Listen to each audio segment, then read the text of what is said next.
কি ঘরের কি অবস্থা? মা, কাল তো রাখি পূর্ণিমা, তাই আমি ভাইয়ের জন্য রাখি বানাচ্ছি। ও তাই তো, আমার তো খেয়ালই ছিল না। এই জন্যেই তো বলি আমার লক্ষ্মী।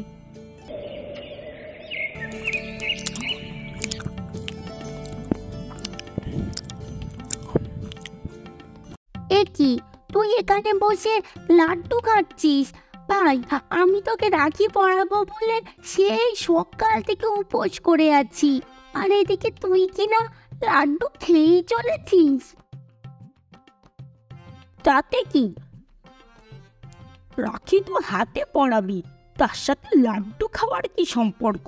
ভাই থাম বলছি, এবার আমি কিন্তু মাকে নালে এবার সত্যি সত্যি বলে দেব। তুই থাম, আমাকে লাড্ডু খেতে দে। এত লাড্ডু খাচ্ছিস তো দেখবি লোম উঠে যাবে। আমি কি কুকুর নাকি যে লোম উঠে যাবে? না, তুই কুকুর না, তুই তো হাতির মতো, অথচ নন হাতি প্রাণী। কি বললে তুই? আমি রাখি পরবো না।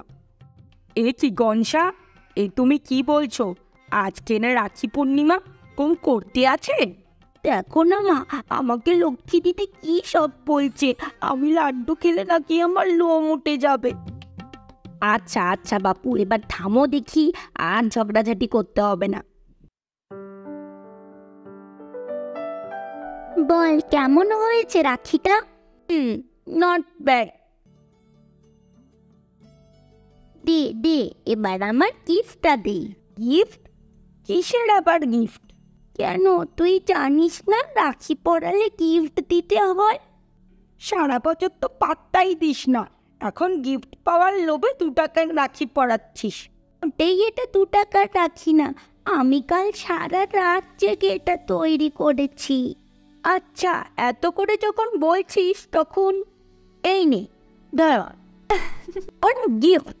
কেমন হয়েছে? তুই আমাকে গিফট দিয়েছিস আর আমার পছন্দ হবে না? তা কখনো হয়? দেখ দেখ পছন্দ হয় কি না। তুই আমাকে এত ভালোবাসিস?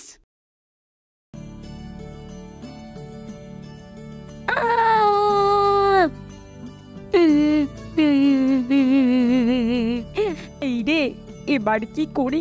মা তো আমায় খুব বকবে। দিদি দিদি, তুই রাগ করিস না, তোর সাথে তো আমি মজা করছিলাম। যা তুই চোখের সামনে থেকে একদম কথা বলবি না আমার সাথে। তুই তো আমার সোনা দিদি, লক্ষ্মী দিদি।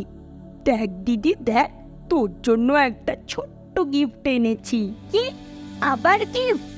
আমার আর গিফট টিপ লাগবে না, চলে যা। তুই বলছি এর মধ্যে গিফট আছে, একবার দেখ, তোর ভালো লাগবে। সত্যি তো? সত্যি সত্যি সত্যি, দেখ একবার খুলে দেখ। হে, আমার খুব পছন্দ হয়েছে, কি সুন্দর দেখতে।